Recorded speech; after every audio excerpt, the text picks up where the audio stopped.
Sarah sits on the attic floor, knees to chest, fairy lights dimmed to a single strand. Her sneakers are still damp with cove water, salt crusting the laces. Her voice is soft, raw, trembling with the night still clinging to her skin. The room smells like brine, cedar, and the ghost of roses. You guys will never believe what happened. I'm Sarah, no last name, just the girl who writes Seabrook's secrets before they break. And this story, it's happening right now, past 3 a.m. on my 18th birthday, and I'm telling it while my feet still ache from the walk back and the porch light is still on downstairs. The party ended hours ago. The cake is a battlefield of crumbs and half-melted candles. Mom's asleep. Dad's snoring loud enough to rattle the windows. I should be asleep too, but my chest feels like it's been hollowed out with a spoon. I'm 18, I should be soaring. Why am I drowning? I did leave. I did say the words. It started at 11:47 p.m., 13 minutes before midnight. 13 minutes before the calendar officially said 18. Mom was hugging me too tight. Dad was joking about curfews, and Harlan, family friend, 65, widowed architect, salt and pepper hair, gray eyes that see everything, was leaning against the kitchen doorway, arms crossed, watching the chaos like he was measuring it for a blueprint. I couldn't breathe. The laughter felt like glass in my lungs. So I said it. I need air. I grabbed my hoodie, slipped into my sneakers, and walked out the front door without looking back. I didn't slam it. I didn't yell.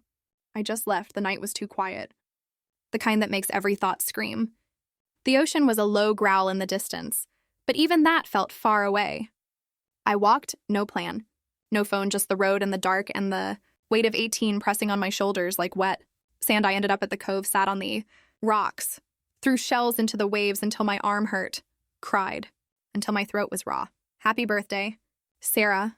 Welcome to the rest of your life. I didn't think anyone would notice I was gone for real. I didn't think anyone would wait.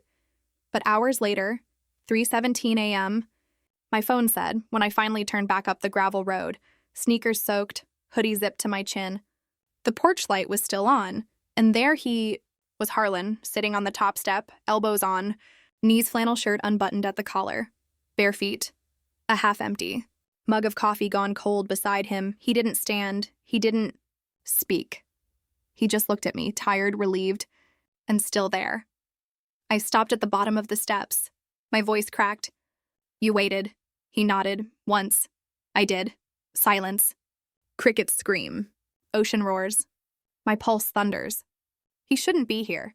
He should be asleep. He should be angry. I climbed one step. I didn't think you would. Another step. I said some things. I know, he said. Voice low, steady, kind. The kind that doesn't push. Just waits. I reached the landing. Stood in front of him. I said I was done pretending. I said I couldn't stay in this town. I said I was scared of wanting things I shouldn't want. I said I was scared of you. He looked up. Really looked. The porch light carved shadows under his eyes. You said a lot of true things. I laughed. Wet, broken. I didn't mean for you to hear them. I wasn't supposed to, he said. But I did. He shifted, barely. Made space on the step. Invitation. I sat, close, knees almost touching. The wood was cold through my jeans. Hey guys, I murmur, breaking the fourth wall, voice thick.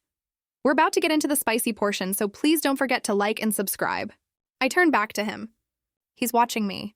Not like a dad. Not like a friend. Like someone who stayed. You didn't have to wait, I whisper. I know, he says. I wanted to. Silence. The kind that holds everything. I pull my knees to my chest. I thought if I left it would be easier. For everyone, he exhales. Running never is. I look at him. Really look. The lines around his eyes. The way his hands rest on his knees. Steady, but trembling just a little. He's nervous. Why is he nervous? You ever run? I ask. Every day since she died, he says. Until tonight. The air shifts. Heavy, honest. He's letting me in. He's never let anyone in. I built this porch, he says. Fixed your dad's roof. Watched you grow up writing stories on my blueprints. And I realized running doesn't take you far. It just leaves the best parts behind. I'm crying again. But it's different now. Lighter. He's giving me something. I don't know what to do with it. He reaches, slow, asking, and brushes a tear from my cheek with his thumb. Warm, rough, Real. His touch is fire. His touch is home. You're not leaving, Sarah, he says. You're coming back. I lean into his hand. Just a little. This is wrong. This is everything. Dad would kill him. Mom would cry. I'm breaking everything. His breath catches. I shouldn't. I'm 18, I whisper. I choose. I choose this. I choose you. I choose the danger. He doesn't pull away. He's choosing to. First scare. A light flicks on upstairs. Mom's voice. Sleepy, worried. Sarah? We freeze. No, not now. Harlan's hand finds mine. Tight. Under the steps, he whispers. He's protecting me. He's risking everything. We crawl, silent, desperate, into the shadow beneath the porch. His body shields mine. My face in his chest, cedar, salt, safety. His heart is racing. So is mine, Mom's footsteps. The door creaks. Light sweeps, misses us, door shuts, we stay. Breathing, close, too close. Not close enough.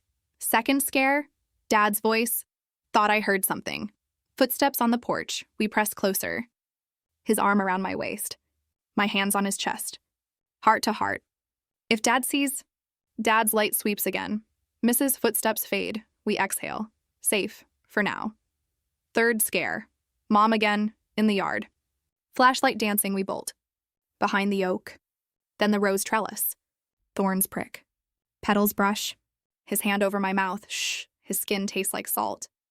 Like fear, Mom calls my name. Closer, we drop.